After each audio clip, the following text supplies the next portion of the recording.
Thanks for tuning in and welcome back to the shop. This is our 2013 Mitsubishi Fuso FG that I'm slowly turning into an overland camper. Right now, while I'm waiting for some new injectors to show up so I can get the engine running, it's time to go back to something I started working on 2 years ago. That's right, 2 years ago, before I even started building the box, I was finishing up building the flat deck that sits underneath it.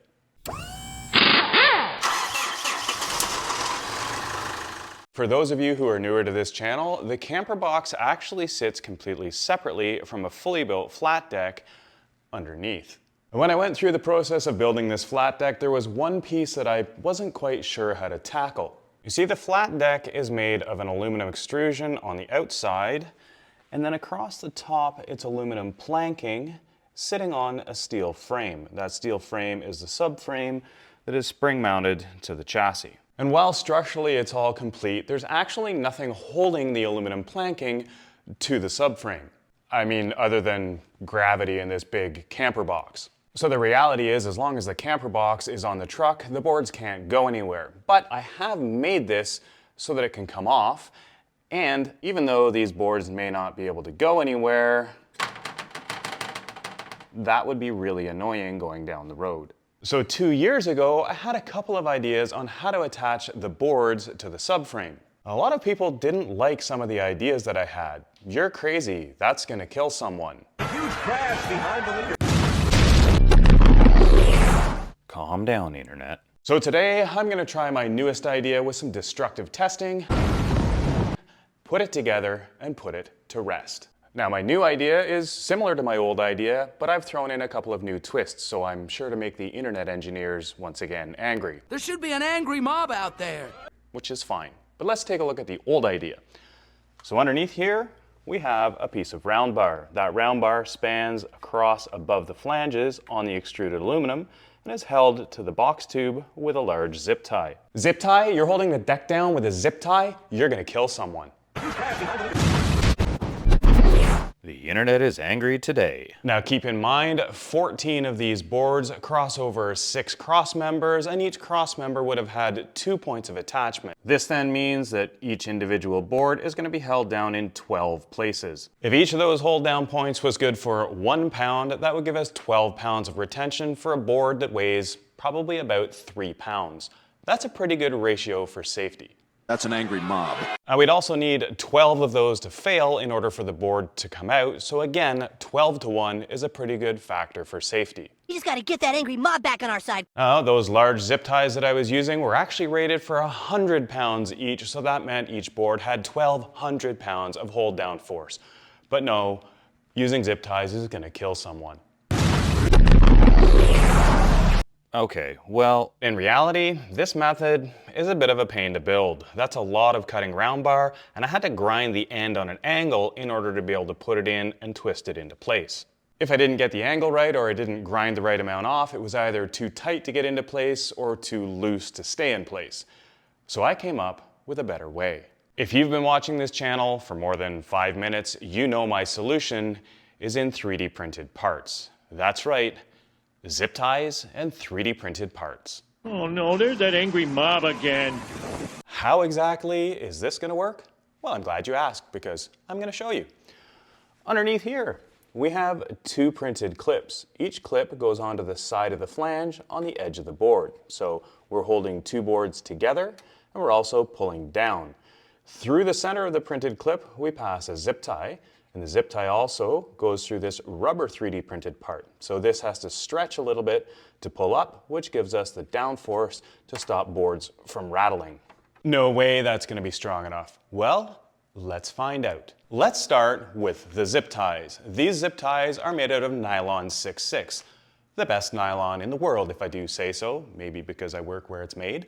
This is the same nylon that makes your airbags. So if you don't trust nylon 6/6, don't drive your vehicle. These particular zip ties are rated at 50 pounds tensile strength.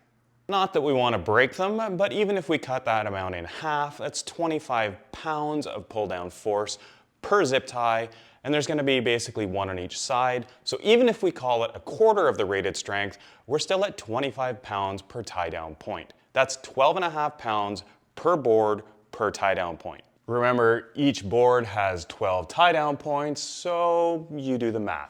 150 pounds of hold-down force-ish per board that weighs about 3 pounds. Now, what I don't know is how strong are the printed parts, so really, that's what we're about to test. Here we have 2 of the clips on a piece of aluminum with a zip tie to the TPU rubber printed strap, and we're gonna take this and hang as much weight off it as we can until something breaks. Pretty simple test rig, weight, test piece. Can we hang 25 pounds off of it? Let's see.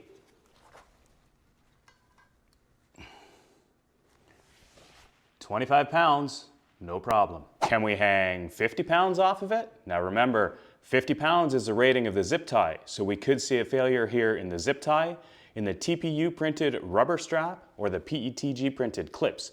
We could even see a failure in my homemade lifting assembly strap because it's just held together with a couple of zip ties as well. Let's see what happens, if I can lift it.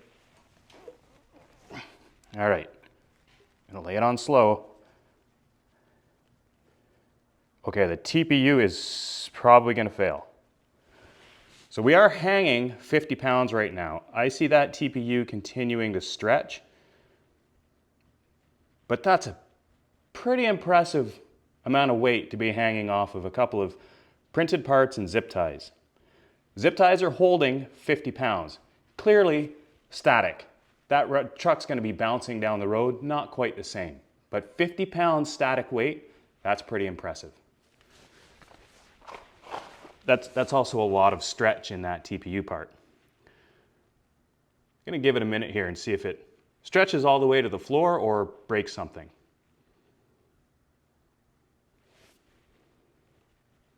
A little bit of bounce. Okay. So now shock loading.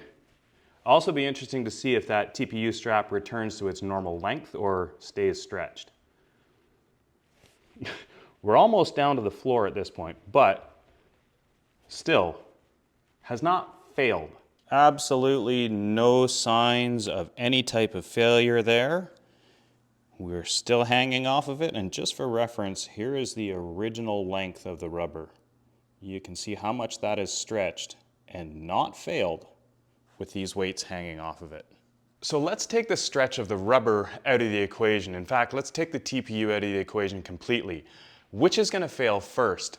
The nylon 6/6 zip tie that is rated at 50 pounds, or the PETG print that I have no idea what it's good for. Okay, test rig set up with no TPU strap, just the 2 PETG printed clips and a zip tie. Now I have used 2 zip ties here because kind of the structure of my clips is based on 1 zip tie holding them together. So really we're just testing zip tie strength versus printed part strength. Down through the hole, down underneath, 75 pounds, okay? These are 11.4 kilograms, 25 pounds each. Let's see if I can lift it up and be what happens. Now, realistically, at 75 pounds, this should snap the zip tie. It's only rated for 50. Let's see what my arms are rated at.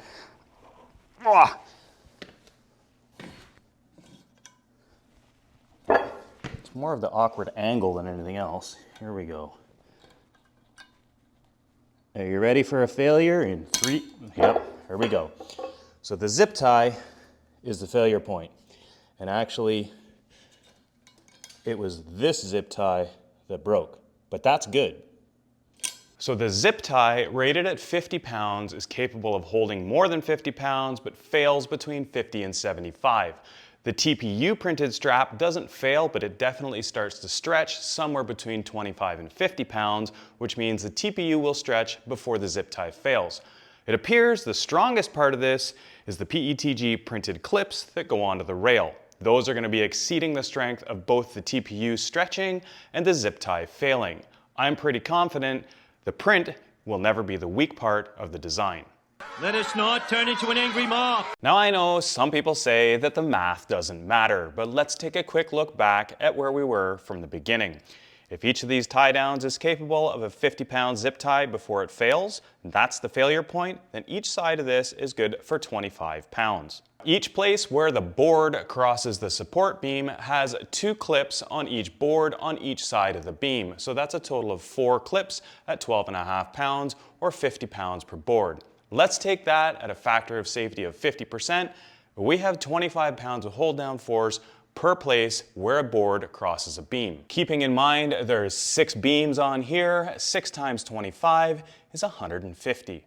150 pounds per 3-pound board is a 50 times load rating for what the piece weighs compared to the force that's holding it down. I'm not an engineer and I'm not a mathematician, but even if I'm off by a factor of 10 on top of the factor of 50% safety, that's still a 5-to-1 weight to strength ratio. That, I think, is a factor that I'm comfortable with in putting this together without maiming people while I'm driving down the highway. A huge crash behind the leader. If a couple of zip ties fail, we've got plenty more. And plenty of zip ties is what I have to do now because I've printed 260 of these. And that was before I did all the testing, so I'm really glad this testing worked out in my favor. Assembly should be pretty straightforward. I take 2 clips and I feed a zip tie through them. These clips have designed into them a little slot where the zip tie fits through. So simply take the zip tie, push it through, feed it onto the second one, and then pull the zip tie most of the way through. I still need to be able to spread them apart to get them over the edges, but that basically is one side of it. The next step, this is the TPU strap. As you can see, it's wider on one side. That's the outside. So it wraps around this way. So we take the end of the zip tie, feed it through the TPU strap, and up into the other half of the zip tie, and then just pull everything almost snug. I'm not going all the way tight yet because I need to be able to wrap this around and do the same thing on the other side. Once we've got one side loosely in place, it looks like this. Here we've got 3 ready to go, and now we just need to repeat the same on the other side using the other end of the TPU strap. Once we've got both sides in place and the zip ties snugged up, it's a simple matter of using a cable tie gun, one way or the other, to get the last little bit of tension and cut the zip ties off.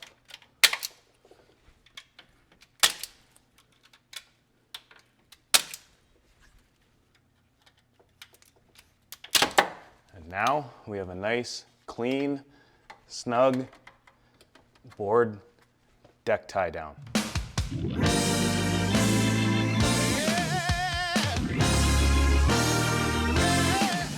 Now, if you've been doing math a little bit ahead of me, you may have realized that about 260 of these isn't actually enough to do the whole job. And you may also have realized that places like this, it's not quite going to work like that. And you're correct. So in places like this, as well as across the back where it's slightly different, there will be a slightly different configuration to allow the strap to go around the piece of flat bar that's under the box tube.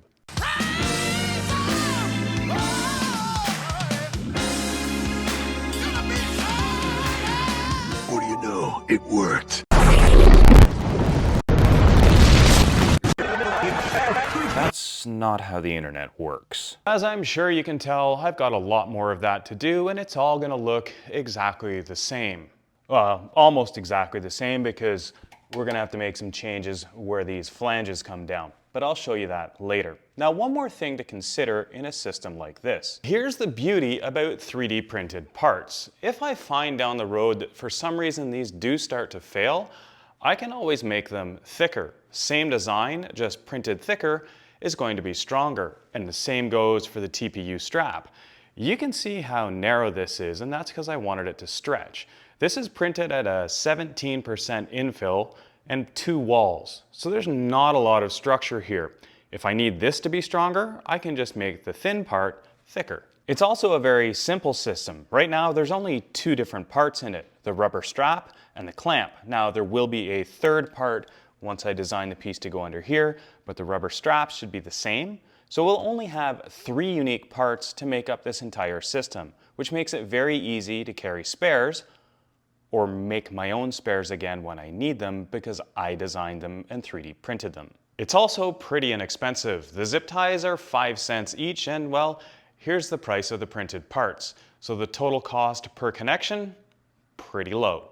And that's good because there's a lot of connections. Oh, and if you're curious about that TPU strap that stretched out to about twice its size when we were testing it, well, it's almost returned to its original length. Not that it would ever see that much stretch in this situation, and I'm not really that concerned about it. So there you go. There is my nylon, TPU, and PETG solution to holding an aluminum deck to a steel subframe underneath an overland camper.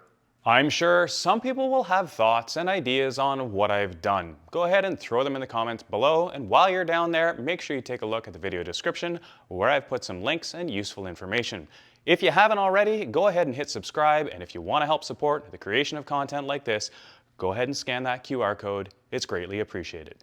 Thanks for watching, and we'll see you next time.